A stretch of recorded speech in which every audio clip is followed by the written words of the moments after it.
नमस्कार किसान भाइयों, स्वागत है आपका अपने YouTube चैनल एग्री वर्ल्ड में। तो किसान भाइयों, अगर आप भी धान की खेती करते हैं और अगर आप भी परेशान हो चुके हैं धान की रुपाई करवाते करवाते मजदूरों से, धान की रुपाई के खर्च से, तो किसान भाइयों ये वीडियो आपके लिए बहुत ही हेल्पफुल होने वाली है। तो वीडियो के अंत तक बने रहिए। जी हाँ किसान भाइयों, आज की वीडियो में हम आपके लिए एक ऐसी वैरायटी लेकर आए हैं, एक नहीं आपके लिए 3 ऐसी वैरायटियां लेकर आया हूं जिसकी आप डायरेक्ट DSR मतलब डायरेक्ट सीडिंग राइस, इस विधि से आप डायरेक्ट खेत में स्विंग कर सकते हैं सीड ड्रिल के द्वारा। जी हाँ किसान भाइयों, इसमें आपका रुपाई का खर्चा प्लस मजदूरी प्लस फालतू की परेशानी से राहत मिल जाएगी और पैदावार भी आपको अधिक से अधिक मिलेगा। जी हाँ किसान भाइयों, तो किसान भाइयों वीडियो के अंत तक बने रहिए। तो किसान भाई, जैसा कि आप सभी जानते हैं कि बीज ही सब कुछ नहीं होता है। मतलब अगर आप चाहते हैं कि हमारे लिए एक ऐसी वैरायटी मिल जाए जो उसकी पैदावार 35 कुंटल 40 कुंटल प्रति एकड़ रहे, तो उस प्रकार से आपके लिए क्या करना पड़ेगा, उसकी देखरेख करनी पड़ेगी, उसका प्रबंधन करना पड़ेगा। पहला फर्टिलाइज़र कब देना चाहिए, दूसरा फर्टिलाइज़र कब देना चाहिए, कुछ ज़मीन के कीड़े होते हैं जैसे कि रेड वर्म हो गया, इन सब बातों को ध्यान देना होता है, तब जाके प्रति एकड़ 35 से 40 कुंटल धान की पैदावार मिलती है। अगर आप सही प्रबंधन करते हैं, सही देखरेख करते हैं, सही समय पर सही रोगों का इलाज करते हैं, तो आप 30 कुंटल से 35 कुंटल प्रति एकड़ तक पैदावार धान की ले सकते हैं। तो आज हम आपके लिए 3 ऐसी वैरायटियां बताने जा रहे हैं जिसकी आप सीड ड्रिल द्वारा डायरेक्ट खेत में स्विंग कर सकते हैं। जी हाँ किसान भाइयों, तो किसान भाइयों ये वो वैरायटियां हैं जो आप स्क्रीन पर देख रहे हैं। तो पहले नंबर पर हम बात कर रहे हैं त्रिमूर्ति कंपनी की बद्रीनाथ।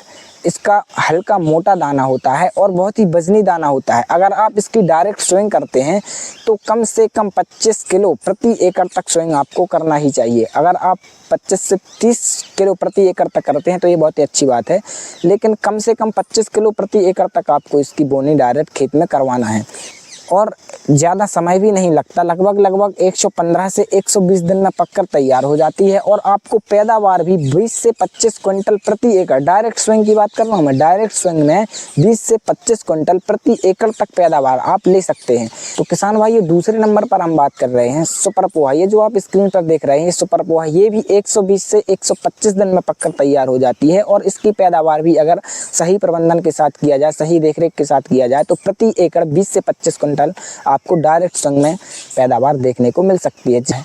और तीसरे नंबर पर हम बात कर रहे हैं ये जो आप स्क्रीन पर देख रहे हैं साकार। ये भी एक प्रवाह कंपनी की बहुत ही बढ़िया वैरायटी है जो 120 से 125 दिन में पककर तैयार हो जाती है और अधिक मुनाफा भी देकर जाती है।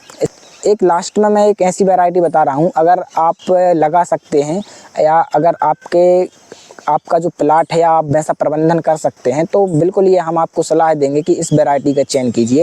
ये जो आप स्क्रीन पर देख रहे हैं ये एडवांटा कंपनी की 22-23 वैरायटी है जो कि लगभग 140 से 145 दिन में पककर तैयार होती है।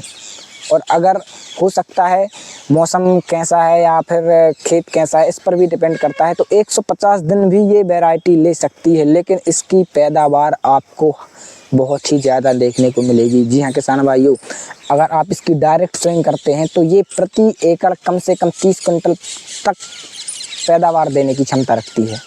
ऊपर मैंने जो वैरायटियाँ आपको बताई हैं, आप इन वैरायटी का चयन कीजिए। आप अगर पहले नंबर पर बात करेंगे तो त्रिमूर्ति कंपनी के जो बद्रीनाथ धान है ये बहुत ही पैदावार देने वाले धान है। अगर आप इसकी डायरेक्ट स्विंग करते हैं तो प्रति एकड़ 25 कुंटल पैदावार आपको दे सकती है। और दूसरे नंबर पर मैंने बताया था सुपर पोहा। किसान भाइयों ये भी एक बहुत ही शानदार वैरायटी वाली धान है। किसान भाइयों तीसरे नंबर पर मैंने बात करी थी प्रवाह कंपनी की साकार। ये भी एक बहुत ही उच्च पैदावार देने वाली वैरायटी है। और मैंने आपको लास्ट में बताया था कि अगर हो सकता है आपके पास पानी का प्रबंधन है, आप देख रेख कर सकते हैं, आपको उतना अनुभव है, तो 150 दिन तक की भी वैरायटी मैंने जो ऊपर बताई है एडवांटा कंपनी की 22-23 आप इसको भी लगा सकते हैं। किसान भाइयों 40 क्विंटल प्रति एकड़ पैदावार देने की क्षमता रखती है अगर आप इसको मचा कर लगाते हैं। अगर आपके पास मजदूर नहीं मिलते, आपके पास रुपाई नहीं, आपके पास रुपाई करने की समस्या है, अगर आपके पास ट्रैक्टर है, आपके पास पर्याप्त पानी है, तो आप अपना खेत मचाकर इसको कोरा करके अंकुरित करके डायरेक्ट खेत में भी डाल सकते हैं। अगर आप ऐसा करते हैं तो आपकी पैदावार जो है 35 क्विंटल तक इस वैरायटी की देखने को मिलेगी। मैं सिर्फ इस वैरायटी की ही बात नहीं कर रहा हूँ, अगर आपके पास पानी का पर्याप्त साधन है और आपके पास मशीन का साधन है, जैसे ट्रैक्टर हो गया, तो आप खेत में पानी भर दीजिए और उसको मचा दीजिए और अंकुरित करके ये तीनों वैरायटी जो मैंने 115 से 120 दिन की ये तीनों वैरायटी जो मैंने बताई हुई हैं, इसको भी आप डायरेक्ट खेत में मचाकर अंकुरित करके फेंक दीजिए। प्रति एकड़ आपको 25 क्विंटल पैदावार कहीं नहीं जाएगी किसान भाइयों। तो और ये सांप यहीं पे आ गया, देखिए चूहे की वजह से। अगर आपको मेरी ये वीडियो पसंद आई हो तो प्लीज़ मेरे चैनल को सब्सक्राइब कीजिए, वीडियो को लाइक कीजिए एंड बेल आइकन प्रेस करना मत भूलिए। मैं बेल आइकन प्रेस करने को इसलिए बोलता हूँ क्योंकि हमारी जो वीडियो आती है वो सबसे पहले आप तक पहुँचे और आपको पता चले कि आपके छोटे भाई ने आज कौन सी जानकारी दी है। तो किसान भाइयों, please subscribe now and press the bell icon and like this video. Thanks.